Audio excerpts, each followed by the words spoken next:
दुनिया में बहुत सारे पॉप स्टार हुए हैं और आज भी हैं, लेकिन माइकल जैक्सन जैसा कोई नहीं है। वो ही एक ऐसे सुपरस्टार थे जिन्हें दुनिया के हर कोने में लोग जानते हैं। अमेरिका में इंडियाना प्रांत के छोटे से शहर गैरी में पैदा हुए माइकल जैक्सन अपने माता पिता की 8वीं संतान थे। कहते हैं कि उन्हें बचपन से ही संगीत में रुचि थी और इसी वजह से साल 1964 में वह अपने भाई के पॉप ग्रुप में शामिल हो गए थे, जिसका नाम जैक्सन 5 था। उस समय वे टैम्बोरिन और बॉन्गो बजाते थे। धीरे धीरे जब उनके बैंड की लोकप्रियता बढ़ी तो फिर माइकल जैक्सन को भी लोग जानने लगे। माइकल जैक्सन को दुनिया भर में तब पहचान मिली जब साल 1982 में उनकी एक एल्बम आई, जिसका नाम थ्रिलर था। इस एल्बम ने एक नया इतिहास रच दिया। यह अब तक का सबसे ज्यादा बिकने वाला एल्बम है। माइकल जैक्सन ने अपने संगीत और डांस से दुनिया भर के फैंस के दिल पर राज किया। अपनी कलाकारी का जादू चलाकर उन्होंने दुनिया भर में बहुत नाम कमाया। संघर्ष करते हुए माइकल आगे बढ़ते गए और वह किंग ऑफ पॉप के नाम से भी बच्चों बच्चों तक के बीच में मशहूर हो गए। उनके संगीत और डांस स्टेप्स का जादू फैंस पर इस कदर चला कि हर कोई उनकी नकल करना चाहता था। सबसे बड़े पॉप स्टार बनने का सफर माइकल जैक्सन की जिंदगी में बहुत खास था। उन्होंने सफलता का वह मुकाम हासिल किया था जो उनके दुनिया से जाने के बाद भी फैंस के बीच कायम है। आज भी लोग माइकल के गाने और डांस के दीवाने हैं। चलिए आज जानते हैं उनकी जिंदगी से जुड़ी कुछ खास बातें। उनका पूरा परिवार जैक्सन स्ट्रीट में 2 कमरों के मकान में गुजारा करता था। पिता जोसेफ वॉल्टर जोई जैक्सन एक पूर्व बॉक्सर थे जो गिटार बजाते थे, वहीं मां कैथरीन भी पियानो परफॉर्मर थीं। घर के आर्थिक हालात ठीक नहीं थे तो माइकल के पिता ने 1964 में जैक्सन ब्रदर नाम का एक बैंड बनाया, जिसमें सारे भाई बहन मिलकर स्ट्रीट परफॉर्मेंस देकर कमाई करते थे। माइकल के पिता उन्हें खास पसंद नहीं करते थे। वो अक्सर माइकल की नाक और उनके चेहरे की बनावट का मजाक उड़ाकर उन्हें पीटते थे। एक इंटरव्यू में माइकल ने बताया था कि उनके पिता परफॉर्मेंस बिगड़ने पर उन्हें बैट से बुरी तरह पीटते थे। पिता के रवैये से माइकल के जेहन पर बुरा असर पड़ा था। साल 1971 में बतौर गायक उन्होंने अपने करियर की शुरुआत की। अपने करियर के साथ साथ माइकल अपनी बॉडी और अपनी जिंदगी से भी बेहद प्यार करते थे। माइकल जैक्सन का पहला एल्बम वर्ष 1982 में रिलीज हुआ, जिसका नाम थ्रिलर था। इस एल्बम ने रिकॉर्ड तोड़ कमाई दर्ज की। इसके बाद माइकल ने कभी पीछे मुड़कर नहीं देखा। Michael Jackson music video smooth criminal में अपने डांस मूव से हर किसी को चौंका दिया था। माइकल ने इसमें 45 डिग्री टिल्ट डांस मूव किया था, जिसे देखकर कोई हैरान था, क्योंकि एक आम व्यक्ति 20 डिग्री का ही एंगल बना सकता है और जो डांस में माहिर है वह ज़्यादा से ज़्यादा 30 डिग्री का एंगल बना सकता है। लेकिन माइकल के इस कारनामे ने सभी को हैरत में डाल दिया। इसके बाद साइंटिस्ट के बीच भी इसे लेकर चर्चा छिड़ गई कि आखिर माइकल ऐसा कैसे कर पाते थे। न्यूरोसर्जन की टीम ने शोध कर पता लगाया कि माइकल के इस डांस मूव का राज उनके जूतों में छिपा था। माइकल के जूते उन्हें बेहतरीन डांस मूव्स करने में काफ़ी सपोर्ट करते थे।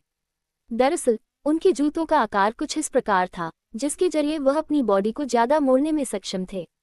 कहा जाता है कि उनके जूतों के नीचे ट्रायंगल सपोर्ट था, जिसके जरिए कील से बने धातु में उनके जूते अटक जाते थे, जिसके सहारे वह अपनी बॉडी को 45 डिग्री के एंगल तक मोड़ लेते थे।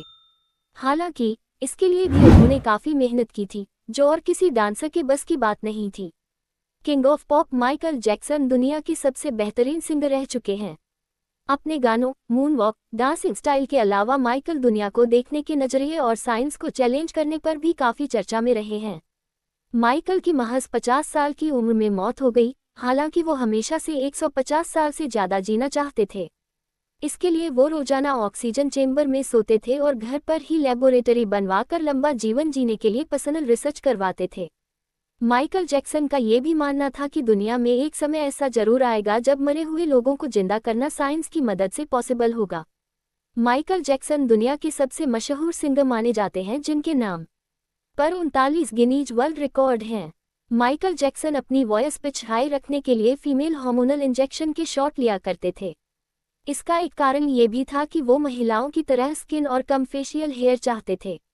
माइकल ने अपनी आंखों की भी सर्जरी करवाई थी। वहीं उन्हें लड़कियों की तरह कपड़े पहनना और तैयार होना पसंद था। माइकल जैक्सन ने कामयाब होने के बाद एक चिंपांजी को गोद लिया था, जिसका नाम बबल था।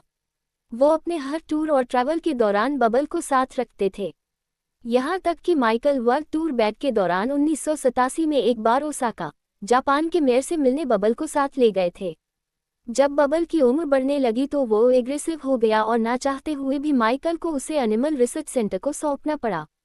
सबको डर था कि बबल माइकल के न्यूबॉर्न प्रिंस माइकल को चोट पहुंचा सकता था। मार्च 1988 में माइकल ने कैलिफोर्निया में 2700 एकड़ में अपना नया घर बनवाया, जिसका नाम नेवलैंड था। इस घर की कीमत $17 मिलियन यानी 139 करोड़ रुपए थी। इस घर में बड़ा व्हील, बच्चों का झूला, कैरोसेल, मूवी थिएटर और जू था। सिर्फ इस घर के लिए उन्होंने 40 पेट्रोलिंग स्टाफ रखा था। एक समय माइकल हर हफ्ते 97 करोड़ रुपए कमाई करते थे, लेकिन जब उनकी मौत हुई तो वो 3000 करोड़ रुपए के कर्जे में डूबे हुए थे। उनकी मौत के बाद भी वो कई सालों तक सबसे ज्यादा कमाई करने वाले सिंगर रहे थे। माइकल जैक्सन ने अपनी जिंदगी में 4000 करोड़ रुपए का डोनेशन किया। डांस के अलावा माइकल जैक्सन अक्सर अपने लुक्स की वजह से चर्चा में आ जाते थे। उन्होंने कई बार अच्छा दिखने के लिए सर्जरी का सहारा लिया था। इसके लिए उनकी आलोचना भी खूब हुई थी। रिपोर्ट्स के मुताबिक उन्होंने अपने त्वचा का रंग बदलने के लिए भी सर्जरी करवाई थी। माइकल जैक्सन 150 वर्षों तक जीना चाहते थे, जिसके लिए वह हमेशा ऑक्सीजन बेड पर सोते थे। कहा जाता है कि लोगों से हाथ मिलाने से पहले वह दस्ताने पहना करते थे। इसके साथ ही वह अपने साथ 12 डॉक्टरों की टीम को भी रखते थे। उन्होंने योग करने के लिए 15 ट्रेनर की टीम अलग से रखी थी, लेकिन 51 साल की उम्र में ही उन्होंने दुनिया को अलविदा कह दिया। 25 जून 2009 को माइकल का निधन हो गया। माइकल को लेकर कहा जाता है कि उनकी मौत ड्रग्स ओवरडोज के कारण हुई थी। वहीं कुछ रिपोर्ट में उनकी सर्जरी को भी उनकी मौत का एक कारण बताया गया। मौत के ठीक 39 दिन बाद 3 सितंबर 2009 को माइकल जैक्सन का प्राइवेट फ्यूनरल हुआ, जिसमें महज 200 लोग शामिल हुए। सोने के ताबूत में दफनाए जाने पर चोरी का था डर। माइकल के शव को सोने के ताबूत में रखकर कंक्रीट में दफन किया गया था। उन्हें मेकअप आर्टिस्ट ने ठीक उसी तरह तैयार किया जैसे वो परफॉर्मेंस से पहले तैयार हुआ करते थे। माइकल के घरवालों को डर था कि अगर माइकल के शव की लोकेशन डिस्क्लोज की गई तो उनके चाहने वाले कब्र खोदकर उनका शव चुरा सकते हैं। इस कारण उनके शव को रहस्यमयी तरीके से दफनाने का फैसला किया गया था। हालांकि बाद में माइकल का शव फॉरेस्ट लॉन के ग्रेट माइसिलियम में दफनाया गया, जहां हॉलीवुड के Clark Gable, Jean Harlow, Walt Disney जैसी बड़ी हस्तियां दफन हैं। माइकल की मौत के 8 महीने बाद 8 फरवरी 2010 को उनके डॉक्टर कॉनराड मूरे को उनकी गैर इरादतन हत्या का आरोप दोषी पाया गया। 7 जुलाई 2009 को लॉस एंजल्स के स्टेपल्स सेंटर में माइकल जैक्सन का एक मेमोरियल बनाया गया। इसके उद्घाटन में शामिल होने के लिए टिकट खरीदने के लिए 16 लाख लोगों ने आवेदन दिया था। इसकी स्ट्रीमिंग को US के 3.5 करोड़ लोगों ने देखा, जबकि दुनिया भर के 300 करोड़ लोगों ने देखा था। ये अब तक के इतिहास का सबसे ज्यादा देखा गया इवेंट है।